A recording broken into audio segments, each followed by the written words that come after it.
Ladies and gentlemen, it's time to let your sports opinions fly for the main event. A 7-team elimination match to decide the District 4 3A Championship. Presented to you live by PilotPointBearcats.com. This 10-week match has been sanctioned by the University of Interscholastic League. Our celebrity referee for the District 4 3A show is none other than the daytime psychology professor, Texas high school football storyteller, North Texas insider, and DFW Inside High School Sports, the most feared member of the Texas high school mafia, the one, the only, small town Digsy, the professor,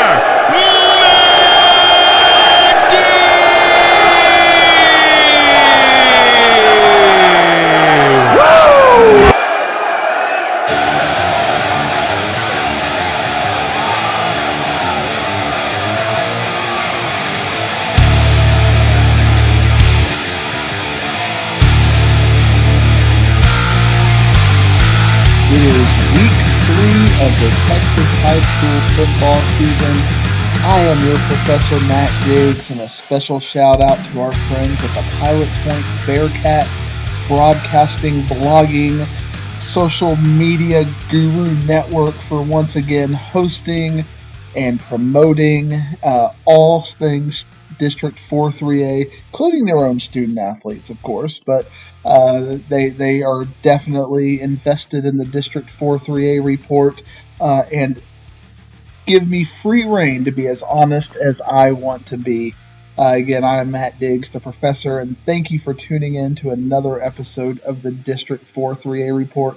I'm just going to go ahead and warn you as we get started out here with the District 4 3A report. I've had a couple of coaches, not related to the District 4 3A report, message me this week, and they're like, Matt, are you in a bad mood? And I don't think I'm in a bad mood by any means, but apparently the hot sports opinions per capita are flying a little higher, a little further down the Texas high school football landscape than perhaps some coaches are used to, or perhaps even more than I'm used to giving.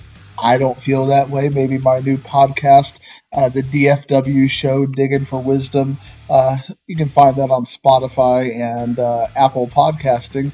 Perhaps that's encouraging me to be a little more analytical, a little harder on some teams. And as much parity as we've had, if you're not following the state of Texas as far as that goes, I mean, we've had DeSoto lose, we've had Lovejoy lose, we've had South Oak Cliff lose, we've had Brock lose. I mean, it is just crazy out there, all of the teams that are losing. So, just going to warn you, I've been asked if I'm in a bad mood, but I don't think I'm in a bad mood. But maybe this District 4 3A report will be a little harder, a little harsher than perhaps you might be used to. Because I do have some opinions. I do have some analytics, and I know I've already upset a couple of fan bases with some of these analytics, but to me it's just analytics. It's expressing where we want to go and how we want to get there. We're going to start out by, as we typically do, going through the district, going from top to bottom, in my opinion, top to bottom, and then we'll talk about the changes and how that relates. But as always, I like to start out with what I consider the game of the week. And the game of the week this week was in Wichita Falls on Thursday night. We had the Brock Eagles traveling up 287 and heading over to Memorial Stadium and taking on the Hershey Huskies. And if you're not familiar with the Hershey Huskies, this is a team that made it to the state semifinals last year in 4A Division 1. They dropped to 4A Division 2. They lost their coach and a couple of their big players who ended up going to Coppell with Hershey. And Hershey is going to be a school that is shutting down in 2 years as Wichita Falls realigns into just 2 high schools, which are still being built and a lot of things. But, you know, when you go from 3 high schools in an ISD to 2 high schools in the ISD, it's probably safe to say that the coaching staff for Hershey is going to be the ones left out. So, I mean, I don't know. I'm not a Wichita Falls person, but we are seeing the final days of Hershey, and they want to go out with a bang. And I know firsthand. I got to see Wichita Falls Hershey play Springtown last year in the regional finals over at Allen Eagle Stadium, and this is an incredibly good team. The players I'm going to be talking about were playing last year. They returned a lot, and Brock played them toe to toe. And what I see with Brock that impressed me is, when you lose the way they did to the Texarkana Pleasant Grove, and from what I remember, Texarkana Pleasant Grove played Shreveport Bird this past week, and they just got it handed to them. Uh, Even ignoring that, because we don't know anything about Shreveport Bird, and it is what it is. Maybe it's Bossier City Bird. I don't know which side of the river over there they're on, but they play some good football over there in Shreveport. But Brock got better from week 1 to week 2, and that's really the improvement that I wanted to see. And several teams we're going to talk about got better from week 1 to week 2. A couple teams didn't get better, in my opinion, or at least stayed the same. And maybe that's where some of my hot sports opinions will come from. But Brock, they played Hershey in an overtime game, and this really reminded me in some ways of the Mount Vernon game last year, where they came back in the fourth quarter. It was a gritty game, except Hershey took it in overtime. The passing game for Brock is still a little bit suspect. I mean, Tyler Moody only went for 10 for 25, 131 yards and a touchdown, but he really carried them with his feet. 11 carries for 117 yards. When you're able to get 10 yards a play, things are going pretty good for you. To say the least. And then Brett Tutter, you got the 1-2 punch, 17 carries for 73 yards. Reed Watkins, really the touchdown maker for Brock, getting those tough yards in the red zone, 9 carries for 48 yards and a couple of touchdowns. Zach Brewster, we've been expecting him to step up in the receiving game, and he was their go-to receiver, 4 for 51. Carson Finney, 3 for 38 and a touchdown. Jet Jones, a player that I'm keeping an eye on that I think will step up maybe in the second half of the season, kind of like Brett Tutter did. It kind of came out of nowhere. He got 2 for 30. And when you talk about these studs for Hershey, I mean, Jamel McFalls is just a fantastic high school quarterback. Marion Peterson's been playing, I think, freshman. I mean, this is a player who is just a special player, a hard runner. Brock's probably not going to see an athlete like him this year. He ran for 23 carries for 114 yards and 3 touchdowns. Jamarian Carroll, he threw for 39 yards on a little trick play. I would imagine a jet sweep that he, instead of running, he rose up and threw the ball down the field. But he also caught 5 for 99 and 2 touchdowns. Even though Brock lost this game, for me, they got better. I mean, they still have some very technical things you got to work on. They had a fumble and a interception on the game, so they lost the turnover battle 2-0, and still it was 30-30 at the end of regulation. The penalties getting a little bit better for Brock, only 7 penalties for 50 yards. But the defensive pressure, they still got to get there. Only 1 sack on the game. But they're also avoiding sacks. So you can see that kind of improvement for Brock. Brock's going to take on Wimberley this week, and we'll talk a little bit more about that when we get to our previews of this week's games. But Brock, for me, is a team that got better. Now, a little bit of a controversial opinion here is the Bells and Whitesboro game. And Whitesboro won this game 31-27, and I am incredibly happy Whitesboro won this game last year in a dogfight.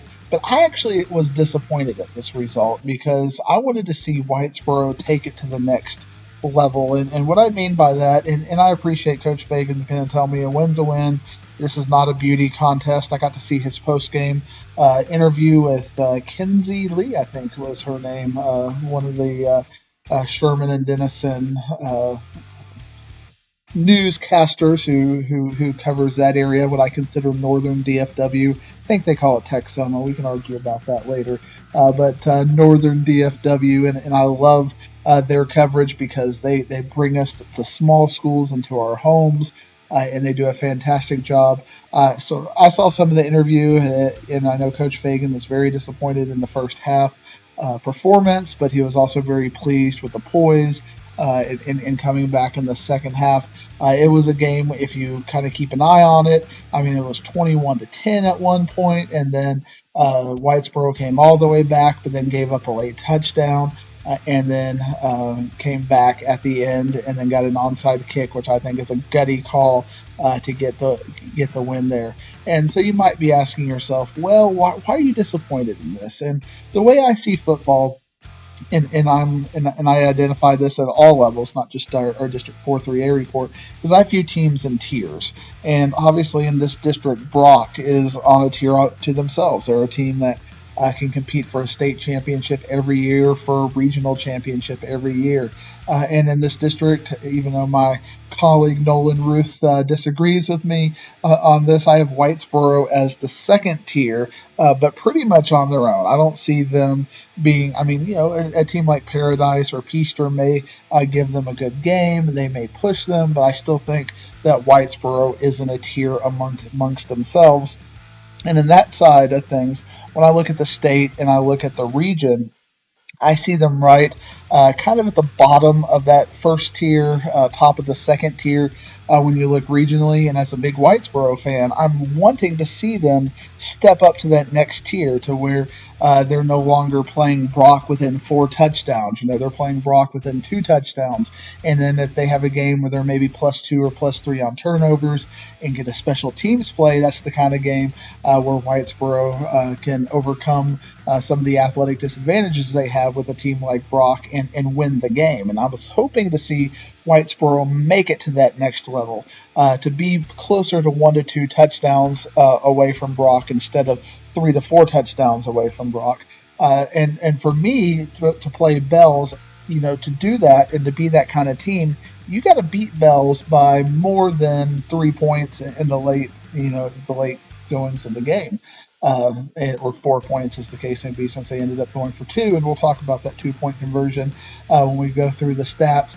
But so I'm a little disappointed that Whitesboro did not make a more convincing statement. And I get it, Coach Fagan will tell me a win is a win, but from my perspective, from regional rankings, this did not tell me that Whitesboro is closer to Brock. It tells me they're about where they were last year, which is fine. I mean, I don't think anybody in Whitesboro is going to complain with a 4-round playoff run, losing to Brock and having some fantastic football. But I also think there's an idea of continuous improvement with Whitesboro. And where is Whitesboro getting better, or are they staying the same? And with all these athletes coming back, I personally wanted to see them getting better, and this result does not give me that confidence that they were getting better. So even though that they won and they continue to win, it was a little disappointing for me, and I think they'll have another proving ground game against Pottsboro, a team that's been there, that's been challenged and beat Brock at times, but then dropped down and had a couple of classes that don't look as good. But then this week or this season so far, they're playing fantastic football.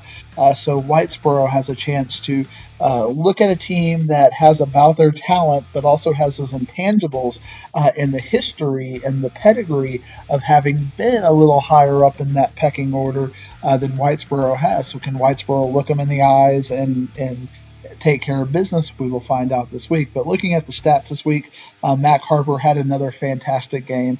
And the District 4-3A report wants to apologize a little bit for an error and an oversight last week. And if anybody in Whitesboro is listening to this, maybe you can go get on Mac's Preps and correct this. But I got sent some pictures last week of Clay Hermes, the wide receiver who played quarterback last year, making just a ridiculous one-handed catch for a touchdown. And it was a fantastic play.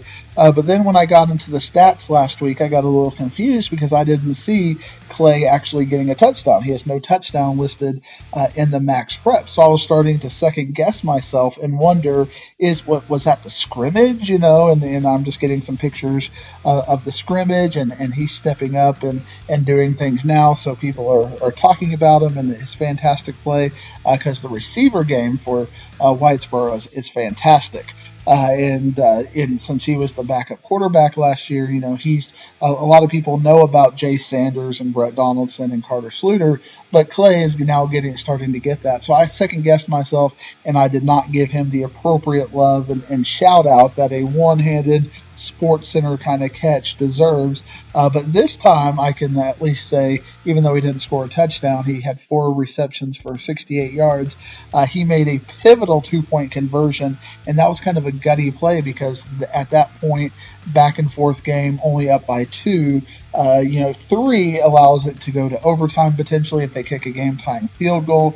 So for Coach Fagan to go for 2 at that point, get it up to 4, force them to score a touchdown if things go well. He was able to use that 2-point conversion and convert it over into an onside kick with the confidence that knowing that if you get the onside kick, you win, but if you don't, they still have to go and score and no longer have the field goal opportunity. I think that, in my eyes, and I'm not speaking for Coach Fagan by any means, probably gave him the confidence to kick that onside kick, which then allowed for Whitesboro to put it away and win the game. And Mac Harper had another fantastic game, both receiving and passing as well. 12 carries for 68 yards and a touchdown. Max Parker, love that name, 2 X's. Max Parker, 12 carries for 49 yards and a touchdown. But Harper through the air, a very workmanlike 20 for 25, 2 touchdowns. They did have a pick. But Bells is a good football team, and I'm not definitely saying they're not a good football team, but I look at them in 3A Division II as being a more second-tier team because they have to be in the district with Gunter, and obviously Gunter and Henrietta and Holiday are at that level 1. And Bells is kind of the team that is trying to get to that level 2 as well. Went over Whitesboro could have done that and said, hey, we can be competitive with a team like Holiday or a team like Gunter. So neither team really stepped out of the shadows for me. So I'm a little disappointed because they had an opportunity, big stage, TV was there. And although Whitesboro won and Bells definitely made a good showing of themselves, still nothing to take it to that next level. Another team that got better from week 1 to week 2 was Peaster. Our Greyhounds ended up winning this game and blowing out Castleberry 44-0. And when you look at things in calibration, if you're unfamiliar with the term calibration, one of the things I like to do as I'm taking in all of the information from around the area is not only do I look at the game you're in, but I looked at who you played previously and then what happened to them. And Tolar, beat Peaster in week 1, and now in week 2, Tolar just absolutely destroyed Early. And you might remember the name Early, 4A Division 1. They were a good team in that 4A district, ended up going to Division 2. But Tolar just completely running them out of the building. I think at one time it was 49-0 in that game. That really tells you how good Tolar is. And then Peaster coming out and winning this game 44-0, I think kind of highlights that Peaster isn't quite going anywhere yet. Now, when we're talking about tiers, again, I've talked to Nolan Ruth, my guy, and he thinks Peaster is up there with Whitesboro. I don't think they are. I think they're a good step below Whitesboro, but they're a good team, and they're going to continue to get better. There are some questions, though, but what they did to Castleberry, I get it, Castleberry's not a great team, but they're a bigger team. They're going to have more depth, and they just completely railroaded them. I mean, this is a team that held them to 36 total yards, if my statistics are correct. Only go 6 for 18 as a team in passing. Ran the ball for -7, I would assume, given some of the negative yards. Those are sacks, but still, when you're talking about moving the ball, Peaster had a very workmanlike. They didn't have big numbers because they didn't have to, because they were winning so defensively. They're getting the ball 40, 50-yard line every single time and just scoring, and then just kind of put it on cruise control with Colt Turner, the freshman, getting the majority of the carries, as you can imagine, in the second half as that game got away from Castleberry. He carried it 8 for 52 and a touchdown. But I think that's a little bit concerning when you look at Peaster. They were able to get Gannon McElroy. Again, the McElroy family. You might see another McElroy in there, so you know who's coming in the pipeline. Colt Turner, the freshman. Remember, we got to meet Gage, our guy Gage at Pilot Point as a freshman. So when you start to see these freshmen coming up, you get a little excited, and you you see them and you can see, okay, we got Gage Anderson and now we got Colt Turner. That this is your future getting in there, and obviously Gage Anderson with Ish last year, it was such a good change of pace back, and he did such a great job, and he is, as we're talking about Pilot Point this year, continuing that as a sophomore. So Colt Turner will be a name we keep an eye on for maybe season 3, season 4, season 5, and season 6 of the District 4 3A report, and all of a sudden Pilot Point headquarters is like 4 more seasons of this. I don't know if we're going to sign up for that. But hey, it's their decision. But they take good care of me if you hear that intro over there. But Gunnar McElroy, 20 for 33, 3 touchdowns, 183 yards. Again, just very workman like. Termar Gilbert, 6 receptions for 70 yards, 2 touchdowns. Rhett Steen, 6 receptions for 23 yards. Just really tough yardage. But again, the key for Peaster was the rise of their defense. And to keep Tollard to only 29 points, I think Peaster has a little bit of an underrated defense. So it was good to see them step up. So Peaster got better from week 1 to week 2 as well. Pilot Point, our good friends at Pilot Point, we talked about this in our preview show that Pilot Point with their skill kids had some of the best returning skill kids in the area. We talked about Gage Anderson and Wyatt Smith returning at quarterback. We were very excited about that. But we talked about their depth and them being a little bit thinner at positions, and staying healthy was going to be very important for Pilot Point success. And you see Aiden Hamblin, the junior. I assume Wyatt Smith got hurt. I don't know. I don't have confirmation on this. But the quarterback position for Pilot Point wasn't quite where it needs to be. 2 completions for 4 yards. Just a ball control game for Plainview, the team out of Ardmore, and they just completely rolled Pilot Point 27-0. And this is the game Pilot Point won last year. So I'm a little worried about Pilot Point, and I'll just go ahead and have hyperbole. I'm big worried about Pilot Point now because, as we're going to talk about, Paradise has gotten better, and Ponder has gotten better. So at this point, for me, Pilot Point may be 6th or 7th in this district, and Boyd has gotten better, as we're going to talk about as well. So Pilot Point, hopefully they get healthy, and in a couple of weeks before district starts, we'll be talking about all these great players again. But Pilot Point is a little bit more down than we were hoping to see this year. Pilot Point, again, sliding down. Did not get better from week 1 to week 2. And it has, obviously, we talked about Gage Anderson, 18 carries for 79 yards. This kid is obviously the heart and soul of the team. Crew Chandler came up for for rushes, 7 for 38. So the kind of change of pace back.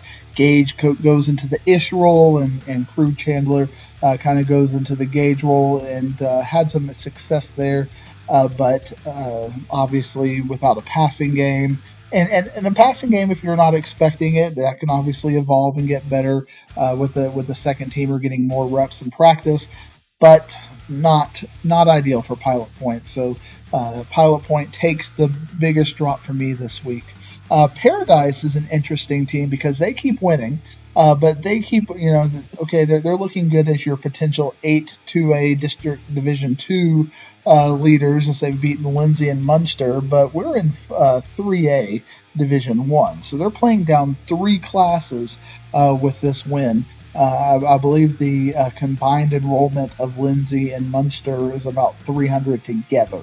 And Paradise obviously is a team that, being in this district, they have an enrollment of 369. It's a nice enrollment, and you expect them to beat teams with only 140 or 150 kids in it in Division 2. I don't know if they could beat Celeste. That's my wife's team, but definitely they beat Lindsay and Munster. They could probably beat Celeste, but that's neither here nor there. Austin Iglesias with another great game for Paradise, and it's pretty much just all Austin Iglesias. Very much like last year, the quarterback for Paradise really runs the whole show. 9 for 14 for 114 yards throwing the ball. rushing the ball 16 for 169 yards, scored all 5 touchdowns again. And that's just what we're seeing with Austin Iglesias. He is their playmaker. So defensively, a team like Peaster, if they can stop the playmaker for Paradise, they have a really good chance to win that game. Speaking of playmakers for Ponder, boy, we talked about last week, that even though we had some incorrect stats at times, it just looked like Ponder had figured something out. And for the second straight week, Clifton Cooper for Ponder has thrown for 500 yards, assuming the Max Prep stats are right. We are 7 touchdowns, 2 interceptions, 530 yards, 44 for 55. These are just video game numbers. He also rushed the ball. So if throwing the ball 55 times is enough, how about another 20 rushes for 70 yards? Clifton Cooper is a problem for District 4-3A, and Ponder is a team that we don't really talk about very much. With them and Bowie and Boyd last year, they seemed to be at the bottom of the district, but every single week they're getting better and receiving the ball as well. They have the playmakers who are all returning, and Graham Whitewood and Case Peacock and Dylan Cope. Even though Dylan Cope didn't have a great day, he only had 2 for 18 and a touchdown. Case Peacock, 11 receptions, 182 yards, and 2 touchdowns. Whitewood with 12 receptions for 193 yards and 2 touchdowns. And then Mitchell Newsyard, 10 receptions for 118 yards and 2 touchdowns. It was just all Ponder all day. And whereas Paradise is completely lighting up 2A schools, Dunbar is expected to be a pretty good school.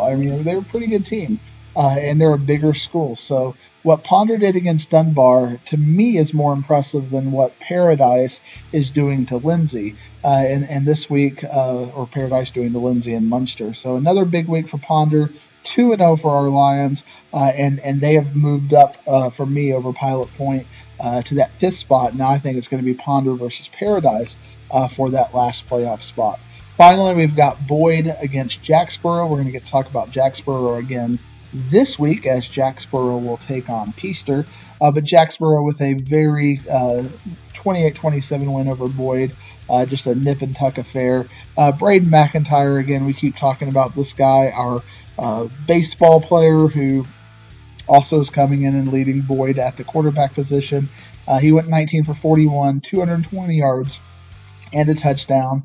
And Gavin Rosado is really stepping up into the rushing role, 27 carries for 90 yards and 2 touchdowns. Mason Turner was the big guy on the receiving end of things, 7 receptions for 80 yards.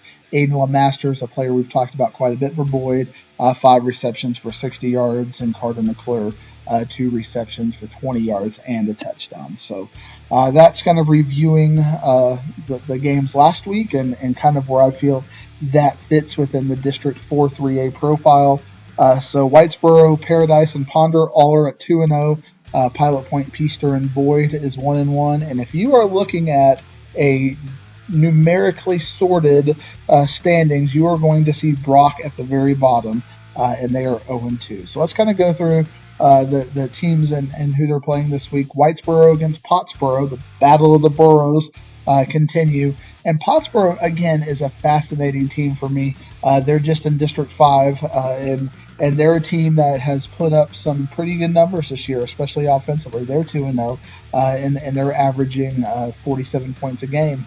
So Whitesboro's defense is going to have to be able to slow them down. And again, Pottsboro is a team that, I think with 2018, or at least 2019, it wasn't too far. I remember they played Brock at the Star for the right to go to the state finals, and they won that game. So Pottsboro is not too far removed from being that team. And then Mount Vernon kind of took things over, and Winsboro, even to a certain extent, has stepped up in District 5-4A, or 5-3A, and it's District 4-3A, so District 5-3A.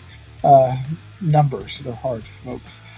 So Pottsboro, I think, is going to give Whitesboro a big test. I like Whitesboro to win this game again, just because of the coaching jobs that we're seeing. That Coach Fagan knows his team.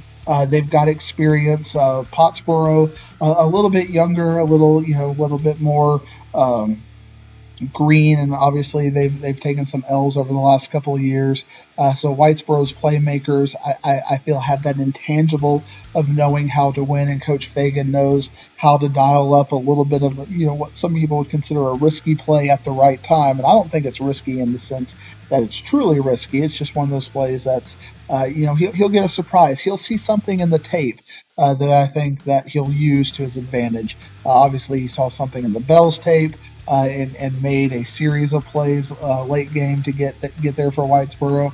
I think it's going to be that kind of game, and I think Whitesboro will win like a 37 to 36, 37, 35 kind of a game. For me, Whitesboro's other trajectories in this game, if Pottsboro beats them, kind of indicates what I'm talking about with that Bells game. They might be a little bit lower in that second tier, not quite ready for prime time in the first tier. But if they can, just completely dominate Pottsboro, they could have gotten better from week 2 to week 3, and you might finally start to see that progression that we're looking for to say, hey, okay, Whitesboro might be able to compete with Brock and might be able to compete in making it back to the 4th round and getting even further in the tournament. For Paradise, they play Godly. I am just very underwhelmed with Paradise and their 2 wins over the 2A Division 2. I mean, this is the one more level down. We're playing 6-man football, ladies and gentlemen. So I don't like Paris's scheduling. I don't like Paradise's scheduling. And when you look at Godly, they play 2 pretty salty teams. If you're a fan of the District 4 3A report and you continue to watch Region 2, and we will talk about Region 2 in a little bit, they lost to West 42-20, and West is a team right there ranked in our. I've West higher, ranked higher than Whitesboro, and that's the kind of game that you would expect. If Whitesboro was playing Paradise, you'd probably have them as a 3-score favorite. And then they beat Quinlan Ford, a team that has been pretty good for the last couple of years, 31-7. So Godly is a pretty good team, and they've got the skins on the wall, and they've been playing very good teams so far. Obviously a 3A team in West taking care of them, and then beating up on Quinlan Ford, a team that you would expect in 3A Division 2. They might be a little bit down this year, or it might just be the fact that, or I should say 4A Division 2, that as part of that district with Caddo Mills and Lincoln and Sunnyvale, they're right there as far as that goes. Week in and week out, and Quinlan Ford should be a playoff team in that district. So for them to beat them like that, I think speaks very well to Godly. I think to that end, we're going to see Paradise perhaps rue the fact that they didn't start out with stronger competition.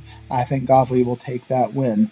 Ponder against Crum. This is kind of getting back to Whitesboro played Crum. We'll have a little bit of a calibration game. I think Ponder is going to beat Crum. I think Ponder offensively, the fact that they're able to do what they've been able to do, averaging over 500 yards a game. I don't think they're going to run Crum out of the building by any means, but I think Ponder will beat Crum in like a 42-35 kind of a game. And I'll definitely be looking into the box score if this game does not go Ponder's way to see if it was turnovers or if Crum's defense. Sometimes when you have these offenses that put up big numbers, all it takes is just a really good defensive front to shut it down. So I think we'll find out if Ponder has that kind of offense, a high-flying offense that can continue to put up big numbers, or if they're or just an average to above average defense like we'll see with Paradise and Whitesboro and Peaster and Brock, if that can just completely shut them down. Pilot Point will be playing Farmersville. Farmersville had a nice win over Molina, 49-7, I think, or somewhere around there. So I think Farmersville, especially with Pilot Point having a lot of questions, I think Pilot Point this is a bad matchup for Pilot Point. I think Farmersville will take this game pretty handily. Peaster against Jacksboro.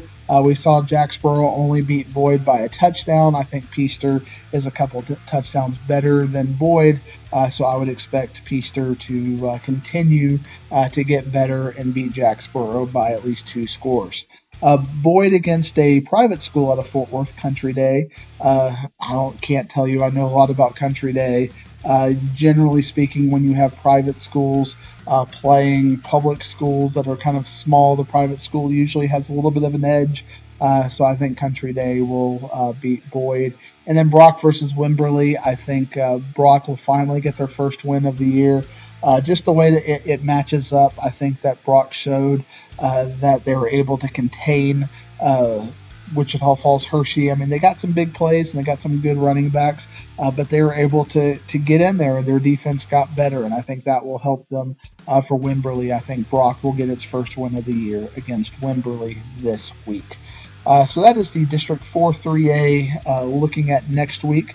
And finally, to end our show here with the District 4 3A report, I promised you last week we would take a little bit of a look at Region 2. So if you want to look at potential state semifinal kind of opponents, that's what we will do. So Region 2 consists of District 5, 6, 7, and 8.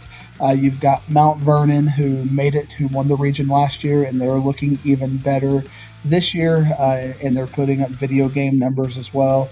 Some people have them the number one team in the state, so obviously you know what you're getting when you're getting Mount Vernon. Brock had just enough to beat them, but they've got their running back and quarterback coming back from last year, so that's kind of the big dog. That's that Tier 1 I'm talking about. And then another Tier 1 school that you would look at going down to District 7 is Grandview. And Grandview had a nice win over Malakoff, another kind of that top tier kind of a school. They beat them this past week as well. And again, Malakoff will be just fine. But Malakoff and Grandview, that's just a classic rivalry, and it goes back and forth. And Grandview lost to Glen Rose in week 1, but Glen Rose is again a very highly rated team to keep an eye on in 4A. And then West, we talked about West and how they played Godley. Godley's going to be playing Paradise. West is kind of right there in that Whitesboro level of that, kind of the bottom of Tier 1, top of Tier 2. They're a team that's looking to get better every single week. And West almost was able to do that against Mount Vernon last year, a defensive shootout in the playoffs. So those are the kind of the teams that you're going to be keeping an eye on. And then the East Texas District, everybody in 6-5 and 6-3A, everybody is kind of that Whitesboro, Peaster kind of a level there. They're all trying to get out of that. You've got Gladewater, Tatum, Atlanta, and Jefferson. All four of those teams are expected to make the playoffs. All four of those teams are going to beat up on each other in district. They're all kind of about the same in my eyes. And then in District 5, you've got Winsboro and Pottsboro, and a team like Mineola, who will be competing for the last playoff spot. I think Winsboro and Pottsboro are very much like the 6-3A teams with Atlanta, Jefferson, White Oak, or not White Oak, but Gladewater and Tatum. Also very similar to Whitney and Grosbeck. So those are the teams I kind of consider that second tier team, which is why if you want to get to that next level, which is I keep challenging Whitesboro to get to that next level, I know a win's a win, but if you're thinking state championship, if you're thinking about getting better, if you're thinking about being more competitive with a team like Brock looks like they're down this year, and if Whitesboro is going to be up, that gap from 4 touchdowns can get closer to 1 or 2 touchdowns to where Coach Fagan can do that coaching and find that special teams play, and maybe get a turnover or two and get that win against a team like Brock. But they don't look like they're there quite yet, but they have another opportunity to put it together this week. So was I in a bad mood? I don't know. We'll find out as you get to comment to me about the District 4 3A report on Twitter, DMs, however you want to do it. I know not everybody likes to go public with their thoughts on the District 4 3A report, but I love all the feedback that I get. So for the Pilot Point Bearcat Network, thank you for tuning in to another episode of the District 4 3A report. You can kind of hear my outro starting, and we'll throw it over to Ric Flair, who tells you what I'm not doing. I ain't leaving!